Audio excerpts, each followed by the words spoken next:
गीता आज के संदर्भ में आज हम चर्चा करेंगे अध्याय 1 के दूसरे श्लोक की।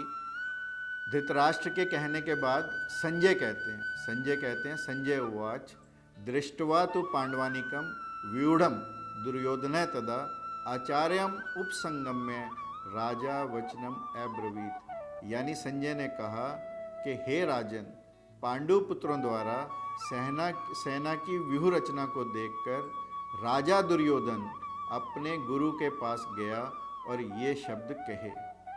आप विचारें कि दुर्योधन राजा बनकर आचार्य के पास जाता है, जबकि आचार्य के पास हमें शिष्यत्व से जाना चाहिए, हमें एक शिष्य के रूप में जाना चाहिए, एक चेले के रूप में जाना चाहिए, एक विद्यार्थी के रूप में जाना चाहिए, और हमें वहाँ जाकर अपना सब कुछ समर्पित करके एक समर्पण भाव से आचार्य के पास जाएं। दुर्योधन यही भूल करता है कि दुर्योधन अपने आचार्य के पास भी राजा बनकर जाता है और अहंकार से भरे वचनों को कहता है। जब भी आप अपने जीवन में अपने गुरु के पास जाएं, तो यदि आप अहंकार को लेकर जाते हैं तो आप कभी भी कुछ भी नहीं पाएंगे।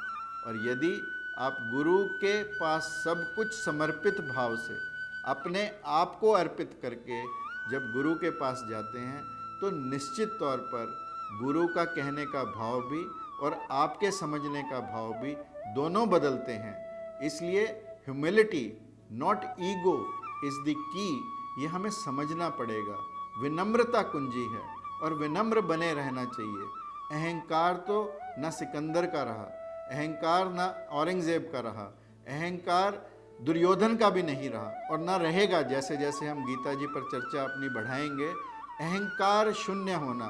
हनुमान जी जैसे सेवक को भी यदि कभी अहंकार आया तो भगवान ने तब भी समझाने का प्रयास किया। ऐसा कहते हैं कि हनुमान जी एक बार अगस्त मुनि से मिलने गए तो वहाँ पर उन्हें लघु शंका आई, तो उन्होंने जो सीता माता से मुंदरी ली थी, सीता माता की जो मुद्रिका लाए थे, वो उन्हें देकर कहा कि तुम इसे रख लो, मैं लघु शंका करके आता हूँ। अगस्त मुनि ने कमंडल आगे रखा था, कहा इसमें डाल दो, और हनुमान जी उस कमंडल में मुद्रिका डालकर चले जाते हैं। और जब वापस आते हैं, अगस्त मुनि से कहते हैं कि वो मुद्रिका मुझे वापस चाहिए, तो वो कहते हैं इस कमंडल में से निकाल लो। और जब हनुमान जी उस कमंडल में हाथ डालते हैं तो देखकर बड़े आश्चर्यचकित होते हैं कि उसमें एक मुद्रिका नहीं, कई मुद्रिकाएं हैं। तो अगस्त मुनि कहते हैं कि हनुमान, तुम ये मत सोचो कि तुम अकेले ही इस दुनिया में सीता माँ की खबर लाने वाले हो, तुम्हारे से पहले भी कई हनुमान हुए हैं जो सीता माता की मुद्रिका लाए हैं। ये सिलसिला चलता रहता है, इसलिए तुम्हें अहंकार से परिपूर्ण होने की कोई आवश्यकता नहीं है। और यही घटना, एक और घटना हनुमान जी के जीवन की है कि जब राम सेतु लांघकर राम की सेना को लंका पर चढ़ाई करनी है, तो उससे पहले भोले शंकर का, शंकर भगवान का पूजन करना चाहते हैं राम जी। उसके लिए शिवलिंग लाएं तो कहाँ से लाएं? तो कहा कि काशी विश्वनाथ से शिवलिंग लाया जाए। तो लाए कौन? निश्चित रूप से हनुमान जी ही लेकर आएंगे। तो हनुमान जी को काशी विश्वनाथ भेजा जाता है शिवलिंग लाने के लिए। हनुमान जी को आने में देरी होती है, समय निकलता जा रहा है, जो निश्चित समय है, जो उचित समय है, वो निकला जा रहा है। तो भगवान राम एक बालू का, रेत का शिवलिंग बनाकर उसका पूजन कर देते हैं और अपनी सेना को आगे बढ़ने का आदेश देते हैं। इतने में हनुमान जी आते हैं और हनुमान जी कहते हैं कि यदि आपने ऐसा ही करना था तो मुझे काशी क्यों भेजा? तो तब राम जी कहते हैं, हनुमान, हमने तो केवल एक बालू जी का शिवलिंग, बालू रेत का शिवलिंग बनाकर उसकी पूजा की है, तो मुझे हटा दो और शिवलिंग को जो तुम लाए हो उसे स्थापित कर दो। हनुमान जी अपनी पूंछ घुमाकर सोचते हैं ये कौन सी बड़ी बात है, रेत का ही तो शिवलिंग है।